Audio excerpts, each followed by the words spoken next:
सब जन साक्षी हो और सब जन तुम्हारा चेतावत हो। कला ला जब सीखना है और कला में आगे बढ़ना है तो आजकल बहुत संघर्ष करे लगते हैं। जे संघर्ष ला मैं करे वो संघर्ष शायद कोई कलाकार करे हो ही। और मोर जो संघर्ष ला ऐसे कोनो आदमी मालूम नहीं हो ही, नेता मंत्री ला सब ला मोर कला के बारे में मालूम है, मोर जिंदगी के बारे में मारे है, मोर इतिहास के बारे में सब ला मालूम है।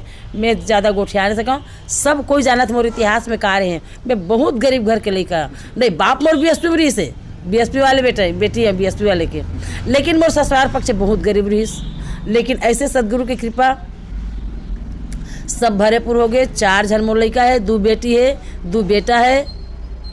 बेटा पढ़ाई लिखाई करके अपन जगह में काम करते थे, छोटे बेटा अपन जगह काम करते थे, दोनों बेटी शादी हो गए, ससुराल चल दे, अपन अपन घर में सब मस्त है।